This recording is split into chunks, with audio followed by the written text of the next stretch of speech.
Welcome back to one of my videos. In this video, we're going to be talking about biological factors. Relative age effect. Throughout the video, we're going to be focusing quite a lot on the relative age effect.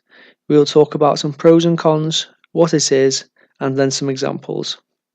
Firstly, let's start with what is it? Much and Groen in 2001 said that relative age effect refers to the advantage of being born too early, i.e. the cut-off date in an annual group with sporting activities.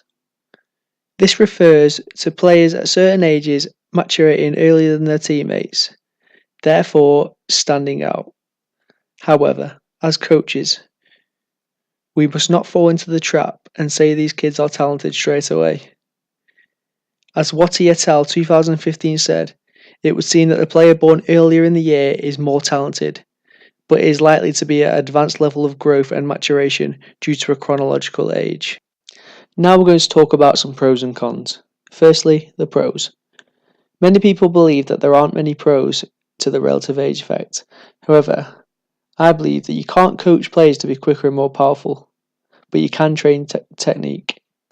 So if you found the players and nurture their speed and their power, and then teach them the technique and the technical side of the game, then you can turn this player into a more well-rounded player as he goes further up the spectrum.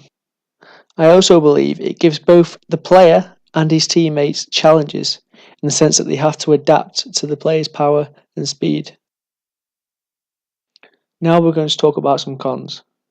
The first one being, players who maturate slower are at risk of leaving the sport due to older players dominating and them not getting a chance.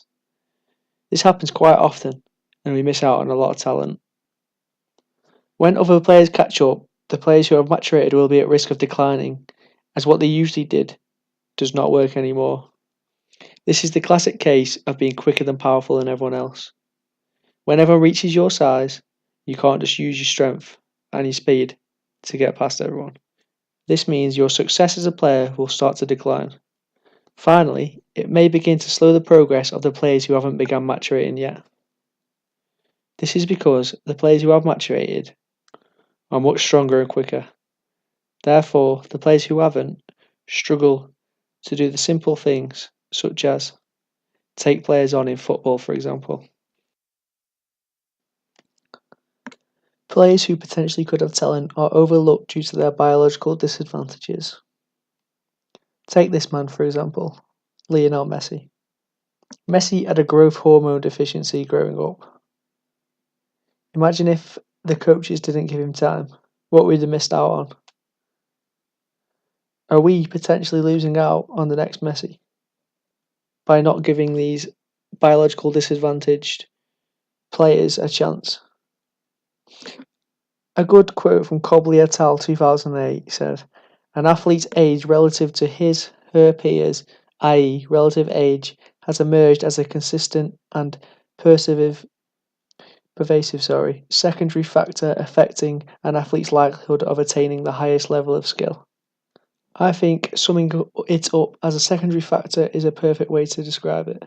Coaches should focus on the natural talent first, and then focus on the biological factors. This obviously depends on sports. How as coaches can we help the players to continue developing?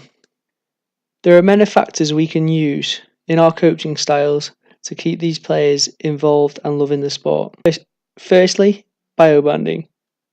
Biobanding is essentially pairing up athletes who are similar in physical stature.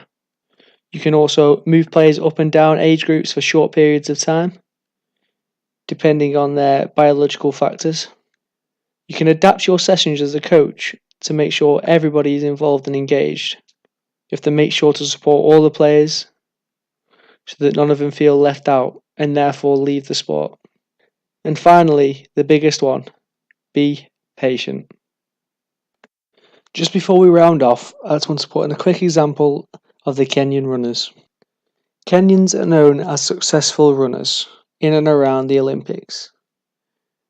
The biological factors, such as they have long legs and thin lower legs, could be due to having to travel long distances to get to school and food, etc.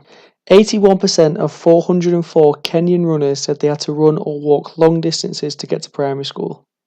This is because they are limited on their transportation options. In Kenya, the higher you go up, the higher the climate. This means there is less oxygen and more of a challenge for when they run.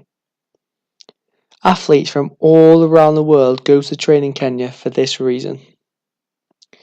It is so important to be successful in running for Kenyans, as it is said that the only way out is through running or studies, through the likes of higher paid jobs, the Olympics, and sponsorship deals.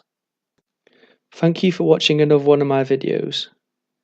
I hope you enjoyed and learned something along the way. Thank you.